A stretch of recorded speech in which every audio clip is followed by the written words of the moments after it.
Halo, assalamualaikum warahmatullahi wabarakatuh, Bang Dula. Waalaikumsalam warahmatullahi wabarakatuh, Mas Angga. Bagaimana kabarnya Jumat berkah ini, Bang Dula? Sehat ya? Alhamdulillah sehat-sehat saja. Alhamdulillah. Ada. Katanya Bang Dula kalau untuk menolak bala ya negeri ini, kalau hari Jumat itu harus banyak-banyak sedekah katanya. Pejabat ini sedekahnya di Iya, Indonesia ini banyak nggak ya? iya, iya, iya.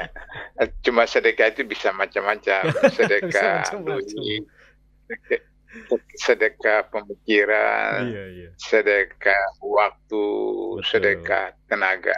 betul. Oke, apa topik Baik, kita, Mas Angga? baik Bang Dula. Di pagi hari ini kita akan menyoroti di antaranya tentang KPK ya. Walaupun sorotan publik ini melihat bagaimana sebenarnya follow up gitu ya atau langkah nyata. Langkah nyata ini yang sesuai dengan ekspektasi masyarakat ya.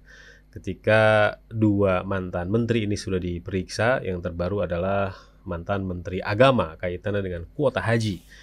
Urusan dengan mantan menteri pendidikan juga kan itu masih terus bergulir gitu Bang Dula. Namun yang terbaru juga kita melihat bagaimana KPK ini disorot ketika komen sebenarnya komentar KPK ini mengenai ada evaluasi mengenai OTT. KPK minta maaf baru 2 kali OTT di semester 1 di tahun 2025. Komentarnya, penjahatnya katanya lebih pintar. Para koruptor semakin cerdas dalam berkomunikasi saat merencanakan aksi mereka. Ini komentar yang buat masyarakat kan menggelitik gitu. KPK masa komentarnya kayak gitu ya. Penjahatnya lebih pintar. Jadi OTT-nya eh, semua perangkat-perangkat KPK-nya terdeteksi oleh para koruptor dan penjahat-penjahat itu. Ini kan istilahnya kalau dalam film itu ya jagoannya kalah terus gitu sama penjahat. Penjahatnya lebih keren, lebih canggih gitu. Bagaimana Bang Dullah ini melihat hal ini? Belum lagi kita juga walaupun pekan lalu sudah dibahas ya mengenai abolisi dan juga amnesti Tom Lembong dan Hasto. Saya ingin melihatnya perkembangan dalam 1 pekan ini bagaimana sikap publik itu melihat kalau kalau abolisinya Tom Lembong sepertinya pantas. Tapi amnestinya Hasto, apalagi dari hasil rapat musyawarahnya PDIP kemarin gitu ya, sikap partai, apakah betul-betul pantas? Nah ini kepantasan atau tidak kepantasan gitu mengenai abolisi dan juga amnesti melihat perkembangan di sini. Nah 3 hal itu Bang Dullah di pagi hari ini, monggo. Iya, pertama pada waktu saya masih aktif di KPK ada istilah corruptors fight back. Jadi perlawanan balik dari koruptor. Iya, iya. Yang itu kemudian kita kenal dengan yang paling populer itu cicak buaya jilid 1, Hmm. jilid 2 dan seperti itu. Jadi memang ada kasus anggota DPR di Sumatera, saya lupa provinsi apa, itu DPR pusat, itu dia beritahu kepada pelanggannya jangan masukkan uang itu melalui bank, Hmm. melalui rekening, karena nanti dipantau oleh PPATK. Masukkan Hmm. saja ke money changer. Saya sudah pernah ceritakan ini. Hmm. Jadi sore-sore hari dia ke Ratu Plaza dekat situ, di dekat Senayan itu dengan anak istrinya, datang ambil uang itu di apa namanya money changer. Terus kemudian dia apa namanya mau keluar naik mobil, terus teman-teman KPK, maaf Pak, silakan ikut mobil kami. Hmm. Jadi teman-teman KPK bisa tangkap juga seperti itu. Artinya bahwa waktu itu dia hanya punya kiat jangan melalui rekening bank, PPATK bisa melalui money changer.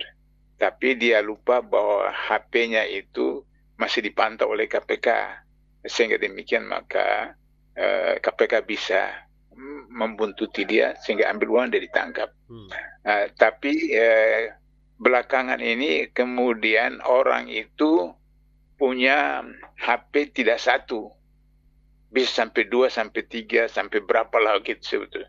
Sehingga mungkin di sini kemudian dia ketika berkomunikasi dengan lawan atau mitranya itu menggunakan HP yang tidak bisa dipantau oleh KPK seperti itu, atau HP lain, atau mungkin juga dulu kalau kita lihat ada kasus durian, ada kasus apel, pasti macam-macam istilah seperti itu. Nah, memang ini problem adalah bahwa ketika undang-undang KPK dihabiskan oleh Jokowi, di mana kemudian izin untuk menyadap itu harus dengan izin dengan Dewan Pengawas. Sementara Dewan Pengawas itu ditetapkan oleh Presiden. Meskipun fit and proper test juga di DPR. Nah, DPR itu masih dikuasai oleh mereka, dikuasai oleh oligarki. Sehingga dengan begitu, maka ketika penyidik atau penyelidik atau JPU KPK mau menyadap orang-orang tertentu, tidak akan dikasih izin oleh Dewan Pengawas. Sementara di KPK itu dalam manajemen SDM KPK ditetapkan bahwa setiap orang pegawai dari paling bawah sampai paling atas punya KPI, Key Performance Indicator. Jadi dia punya kinerja, indikator kinerja itu apa, 1 tahun itu berapa, betul. Nah, sehingga demikian misalnya kalau saya ingat kalau di penindakan itu minimal 4 kasus 1 tahun, maksimal 8, seperti itu. Jadi kalau dia tidak dapat 4 kasus, maka kinerjanya itu bisa dapat B, bisa dapat C, maka tunjangan kinerja itu rendah. Karena itu maka dia harus memenuhi persyaratan itu minimal 4, maka dia akan pilih kasus yang akan mudah dapat izin dari Dewan Pengawas. Dari Dewan Pengawas untuk memantau, memonitor, atau menyadap. Nah, sehingga begitu maka kalau kasus-kasus kecil itu mudah didapat diproses seperti itu. Tapi juga kemudian kasus-kasus kecil itu tidak terlalu muncul seperti itu. Yang muncul kan kasus besar. Itu juga yang saya lihat bahwa kenapa KPK seperti itu. Kemudian masyarakat lupa bahwa ketika pemilihan pimpinan KPK yang baru ini masih pada periode Jokowi. Sehingga dari 5 orang pimpinan KPK itu saya tahu ketua dan 1 wakil ketua itu orang Jokowi. Sehingga demikian maka masih pilih-pilih lawan seperti itu, juga seperti Kejaksaan Agung seperti itu, pilih-pilih lawan. Jadi misalnya kasus Hasto, kasus Tom Lembong, ini kan sebenarnya kasus politik yang diselesaikan melalui hukum, seperti itu, atau kasus hukum diselesaikan melalui jalur politik. Nah, itulah sebenarnya kelemahan daripada KPK setelah dihancurkan oleh Jokowi. Tapi beberapa waktu belakang ini, baru 2 pekan lalu, saya diundang di acara di KPK. Itu saya lihat ada perubahan, artinya bahwa lembaga-lembaga anti korupsi seperti ICW, seperti YLBHI dan lain-lain, dan mantan yang dipecat oleh Firly itu buat kegiatan di KPK. Jadi saya lihat sudah ada semacam, padahal teman-teman itu mengatakan haram datang ke kantor KPK. Tapi pekan lalu sudah datang, sehingga sepertinya ada mulai kesadaran di teman-teman di KPK untuk bisa kemudian kembali lagi seperti dulu. Mudah-mudahan ini merupakan sinyal baik, sehingga dengan begitu maka bisa diharapkan KPK bisa bangkit lagi. Tapi kalau masih undang-undang KPK yang lama tetap saja seperti begini, seperti itu. Itu soal KPK. Yang kedua soal abolisi dan amnesti, seperti saya terangkan pada Jumat yang lalu bahwa menurut pasal 14 Undang-Undang Dasar 45 itu amnesti dan abolisi itu ada hak prerogatif Presiden. Cuma bedanya adalah bahwa kalau abolisi itu menghentikan kasus pidana tertentu. Kalau amnesti itu memberikan ampunan, memaafkan kepada seorang yang terpidana. Nah, jadi kalau kasus Tom Lembong itu seharusnya Presiden mengikuti pola yang saya pernah katakan Jumat lalu. SBY ketika kasus Chandra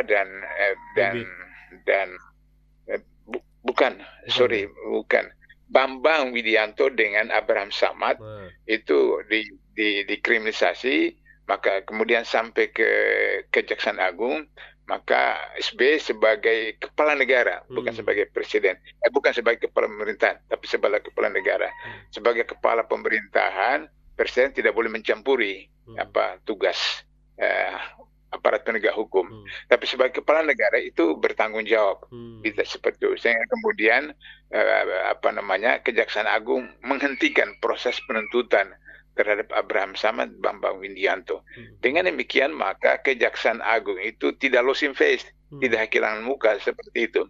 Kalau yang kasus Tom Lembong ini, Kejaksaan Agung losing face, kehilangan muka karena dia sudah proses, sudah sampai putusan, baru kemudian keluar abolisi. Berarti Prabowo tanpa sadar itu mengecilkan atau tanda petik kasar, bahasa kasar, menghina aparat penegak hukum di bawah, di mana Jaksa Agung itu adalah bawahan dia seperti itu. Maka demikian itu menjadi satu masalah. Kalau misalnya orang menganggap bahwa ini Jaksa Agung orang Jokowi, sehingga Jokowi perintahkan misalnya proses Tom Lembong, karena Tom Lembong itu adalah mantan menteri, bahkan pembuat pidato dari Jokowi ketika Tom Lembong jadi menteri, itu tapi kemudian mendukung 01 bukan 02, sehingga kemudian dilakukan dendam politik kepada Tom Lembong. Berarti Jaksa Agung itu orang Jokowi. Kalau logikanya begitu. Jadi kalau Jaksa Agungnya orang Jokowi, kalau Prabowo mau memberantas korupsi, kan Prabowo tinggal ganti Jaksa Agung saja kan, seperti itu. Sehingga demikian maka kasus Tom Lembong tidak sampai kepada pengadilan dari kepolisian, karena kalau Tito ini susah karena Prabowo tidak bisa ganggu Tito karena itu betul-betul mati hidupnya itu orang Jokowi, seperti Tito. Sehingga demikian maka kasus di polisi kemudian tetap berjalan. Tapi kalau sampai Kejaksaan Agung, Jaksa Agung itu bisa diberhentikan oleh Prabowo, maka selesai. Sehingga dampak psikologis yang dia alami oleh Tom Lembong sekarang dan keluarganya adalah dia koruptor, karena dia sudah dapat abolisi. Abolisi itu adalah penghentian. Tapi putusan hakim adalah dia jatuh hukuman 4,5 tahun. Berarti dia koruptor. Berarti dia koruptor seperti itu. Nah, itu aib bagi Tom Lembong. Seharusnya kan Tom Lembong berjuang sampai kepada banding, sampai kasasi, sampai PK. Sehingga kemudian kalau dia tetap dihukum juga, dia merasa dia tidak bersalah, seperti itu. Tapi kalau sekarang abolisi berarti dia bersalah. Dia bersalah sehingga dihentikan. Itu kasus Tom Lembong. Kalau kasus Hasto itu lain lagi. Lain lagi ini. Lain lagi. Kalau Hasto ini jelas sekali bahwa dia seperti bersalah, saya katakan pada Jumat lalu, bersalah. Kemudian 2 kasus seperti itu, yaitu menghalangi, merintangi proses penegakan hukum dan kemudian penyuapan, sehingga seharusnya itu bisa 10 tahun, bisa sampai maksimal 15 tahun seperti itu. Tapi karena sudah ada lobby antara Prabowo dengan Mega, maka kemudian kan persyaratannya disampaikan oleh Mega itu salah satunya ada 3, yang satu yang dalam konteks ini adalah Hasto dibebaskan, seperti itu.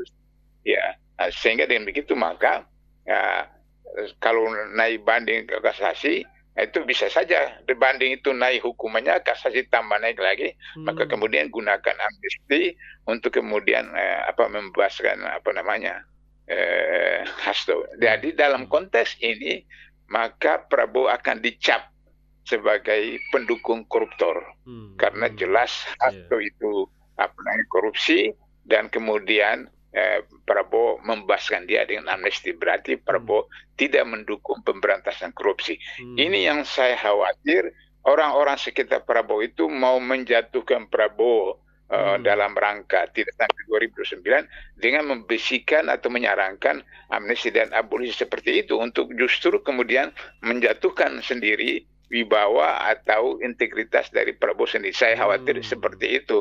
Nah, mudah-mudahan Prabowo bisa menyadari itu, sehingga intrik-intrik di dalam kabinet itu bisa dihadapi. Nah, untuk itu maka tidak ada pilihan lain buat Prabowo, harus dia resapel. singkirkan 19 orang. Kan orang Jokowi 19 orang ada di situ seperti itu. Disingkirkan seperti itu, baik menteri penuh maupun wakil menteri, sehingga Prabowo bisa leluasa seperti itu. Oke, itu kasus. Cuman yang menarik itu ini yang tentang Tom Lembong ya, Bang Dullah. Tom Lembong akhirnya dia melakukan serangan balik ini, usai dinyatakan bebas gitu ya. Tom Lembong ini melaporkan majelis hakim yang menjatuhkan vonis. Ada 3 dan juga timnya gitu ya. Bagaimana? Apakah langkah ini pantas gitu ya untuk Tom Lembong? Memang dia bilangnya sih untuk mengkritik dan juga menegakkan supremasi hukum di negeri ini gitu. Jadi harus dikasih pelajaran. Iya, tapi kalau dalam teori abolisi itu berarti kewenangan presiden untuk menghentikan kasus, sehingga segala persoalan berkaitan dengan kasus Tom Lembong itu dihentikan. Sehingga begitu maka kemudian Tom Lembong tidak bisa memprosesnya, kecuali seperti saya katakan tadi, Tom Lembong menolak abolisi dan kemudian proses terus banding dan kasasi. Maka kalau itu, maka pada waktu yang sama Tom Lembong atau pengacaranya itu bisa memproses hakim ke MA atau hakim ke Komisi Yudisial, seperti itu. Tapi karena dia terima abolisi, maka berarti kasusnya itu berhenti, dihentikan sama sekali. Nah, sehingga tidak boleh ada kasus yang berkaitan dengan Tom Lembong lagi, karena abolisi itu adalah menghentikan satu tindak pidana seperti itu. Berarti, nah itu barangkali. Berarti jika ingin melaporkan hakim gitu ya, itu untuk permasalahan yang lain. Karena bukan hanya hakim nih, Tom Lembong juga rencananya ingin melaporkan tim audit BPKP, bahkan ombudsman aja mau diseret-seret gitu ya. Ini kan sesuatu langkah, menurut kita yang melihatnya langkah politik yang ini mau melawan siapa nih Tom Lembong kan gitu Bang Dullah. Iya, tapi kan baik yang ombudsman maupun yang PPATK itu kasusnya kan satu kasus yaitu impor gula kan, kasus impor gula seperti itu. Jadi kasusnya satu, pidananya cuma satu, yaitu impor gula. Impor gula itu kalau pengalaman di KPK memang diminta penghitungan kerugian negara oleh PPATK. PPATK itu kan internal auditor itu. Tapi kemudian harus juga oleh BPK. Kalau menurut Undang-Undang 45 itu harus BPK. Yang kalau Tom Lembong ini kan hanya diminta dari BPKP, bukan PPATK ya. BPKP. BPKP. Tapi BPKP itu internal auditor. Sedangkan menurut Undang-Undang 45 harus eksternal auditor. Eksternal auditor itu ada BPK seperti itu. Nah, sementara Kejaksaan Agung tidak minta pendapat dari BPK. Itu melanggar. Tapi kasusnya ya kasus import gula itu. Jadi satu kasus. Sehingga dengan begitu maka berdasarkan pasal 14 Undang-Undang 45 tentang abolisi, itu ada kasus itu dihentikan proses hukumnya. Jadi sehingga hal-hal yang berkaitan dengan itu tetap saja tidak bisa diproses karena sudah dihentikan hukumnya. Sehingga BPKP itu sudah juga tidak bisa bahkan juga ombudsman seperti itu. Kecuali ketika proses masih berjalan, belum putusan dijatuhkan oleh hakim, kemudian pengacaranya kemudian melakukan hal yang tadi, melaporkan ke ombudsman, melaporkan Komisi Yudisial, melaporkan MA, maka itu bisa berjalan karena belum ada putusan pengadilan seperti itu. Tapi putusan pengadilan sudah jatuh, kalau tidak abolisi, maka Tom Lembong bisa lakukan itu seperti. Tapi dengan abolisi, maka sudah selesai persoalannya. Semuanya. Karena abolisi. Ya, karena kalau amnesti itu kan mengampuni. Tapi kalau abolisi menghentikan kasus, hapus semua. Hukum, menghentikan. Ya, jadi beda antara amnesti dan abolisi seperti itu. Itu baik. Apalagi tadi belum disorot itu mengenai akhirnya mantan Menteri Agama Nah, Oh ya, iya, akhirnya diperiksa oleh jadi KPK. Kalau dilihat optimisme dan ya, pesimisme ini kira-kira ketangkep nggak sih? Kira-kira.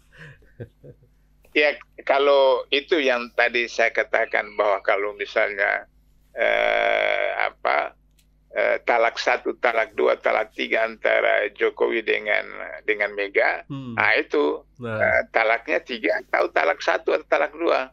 Kalau talak satu, talak dua berarti masih rujuk lagi, berarti prosesnya nanti seperti Hasto juga nanti begitu, apa namanya, iya ya. sehingga dengan demikian. Sebab apa? Nanti kan si Yakutnya akan katakan, kan uang itu saya bagi dengan Hmm. Jokowi, bagi dengan Jokowi. Nah itu dan disaksikan oleh Kaisang, sorry, disaksikan oleh Gibran Iya, seperti iya, itu. Kan iya. itu si Yakut pernah ngomong begitu kan di satu tempat waktu dia masih kabur-kabur itu, seperti itu. Nah, jadi berarti ini kan apa namanya menyeret juga Jokowi dan Gibran kan. Ya, Maka ya. kemudian Jokowi dan Gibran juga akan ngomong, Jokowi katakan kasih sinyal ke Teguh Umar. Hmm. Nah, ini kita mau talak dua, talak tiga, atau talak satu ini. Iya, Nah, iya. kalau talak tiga, ya kemudian kasus-kasus lama, BLBI, kasus apa, PTS, Hmm. apa namanya, yang melibatkan suami puan, apa segala macam. Iya, iya. Itu semua diproses seperti itu. Nah, itu apa jadi ramai lagi. Nah, jadi ramai lagi, Hmm. Prabowo tambah bingung kan, tambah pusing seperti itu. Sehingga Iya, iya, iya, sehingga iya. kemudian nanti kita lihat nanti apakah nanti Hmm. ada Prabowo datang ke KPK atau tidak, atau Nah, adakah pimpinan KPK soan ke presiden ke istana atau tidak. Nah, di situ nah, kita akan lihat gejalanya, indikatornya. Kalau misalnya ada pertemuan antara KPK dengan Prabowo, berarti ada sinyal di situ. Oh, ini nah. apa namanya, sandiwara atau apalah seperti itu. Nah, mungkin barangkali dikasih apa hukuman beberapa tahun terus kemudian amnesti lagi atau abolisi Hmm. lagi seperti begitu. Atau Nah, justru akan seperti ada itu. pertemuan-pertemuan dengan mantan presiden, justru. Iya, itulah itu jadi kita Iya, lihat iya, itu iya. apa namanya. Apakah nanti kemudian Jokowi ke Jakarta Heeh. atau kemudian Prabowo ke Solo atau pimpinan KPK silaturahim ke istana dan sebaliknya itu kita lihat nanti beberapa waktu mendatang ini seperti itu. Hmm. Itu Mas Angga. Kok praktek penegakan hukum kok jadi kayak begini ya Bang Dullah ya? Kenapa ya Bang Dullah ya? Nah, jadi itu apa namanya ada salah satu hadis yang mengatakan bahwa ada 3 jenis hakim, Hmm. 2 hakim masuk neraka, 1 hakim masuk surga. Jadi Hmm. 2 hakim itu masuk neraka, Hmm. 1 hakim masuk surga. Hmm. Jadi 2 hakim yang masuk neraka itu, pertama orang bodoh jadi hakim memberi keputusan dengan kebodohannya itu Hmm. masuk neraka. Hmm. Ya, yang kedua orang pandai tapi kemudian menyalahgunakan kepandaiannya untuk menjatuhi hukuman seperti itu. Itu Hmm. 2 masuk neraka. Hmm. Nah, 1 hakim yang masuk surga itu ada dia cerdas dan kemudian tepat memberikan hukuman. Nah, itu masuk surga Hmm. seperti itu. Nah, jadi oleh karena itu maka penegakan hukum kita itu yang seperti itu karena tujuan hukum itu pertama adanya kepastian hukum. Itu tujuan hukum. Ada kepastian hukum.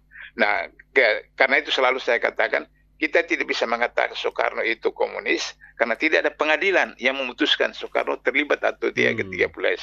Yang kedua juga kita tidak bisa mengatakan Soeharto koruptor karena pengadilan tidak memutuskan atau tidak menetapkan bahwa Soeharto itu koruptor atau tidak. Ketiga, Gus Dur kita tidak bisa mengatakan dia terlibat Bulogate karena tidak ada pengadilan yang memutuskan bahwa Gus Dur terlibat.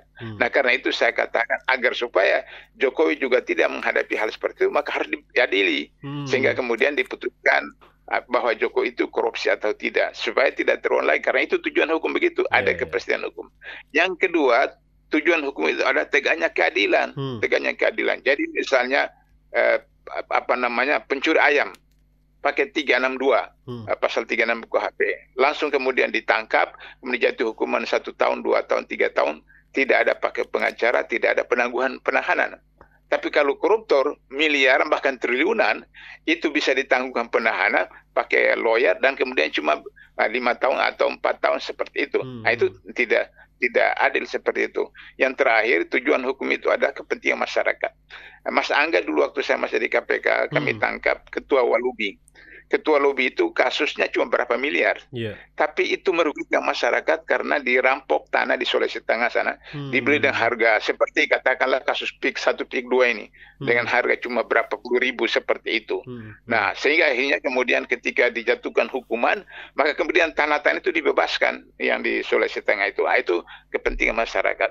Jadi oleh karena itu maka tujuan hukumnya sekarang itu filosofinya lari sama sekali. Tidak ada kepastian hukum, tidak ada penegakan keadilan, dan tidak ada kepentingan masyarakat. Sehingga akhirnya kemudian nah seperti inilah sekarang. Apalagi kalau hakimnya ya dua jenis hakim yang ada dari kasus misalnya putusan hakim yang meloloskan Gibran itu dari 9 orang itu 6 orang itu menyetujui, 3 orang tidak.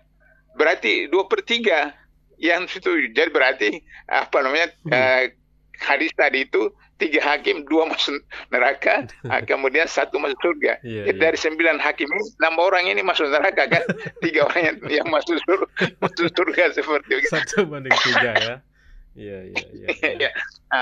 Itu problem hukum kita seperti itu. Jadi karena itu sebagai penutup kata Al-Quran, ketika umat Islam tidak melaksanakan Al-Quran dan Sunnah, Allah mengirimkan pemimpin yang zalim kepada mereka. Jadi hari ini ya kalau pemimpin kita zalim ya karena umat Islam tidak melaksanakan Al-Quran dan Sunnah, ya Allah kirimkan pemimpin yang zalim kepada umat Islam dan penduduk Indonesia. Jadi itulah barangkali pelajaran buat kita untuk ke depan ini, ya kita jangan lagi karena cuma bansos 50.000, 100.000, terus kemudian kita lalai seperti itu. Barangkali itu Mas Angga. Baik Bang Dullah, terima kasih atas dialognya di pagi hari ini. Semoga selalu sehat Bang Dullah. Insyaallah jumpa lagi kita pekan depan, insyaallah. Assalamualaikum. Baik, iya. Waalaikumsalam warahmatullahi wabarakatuh.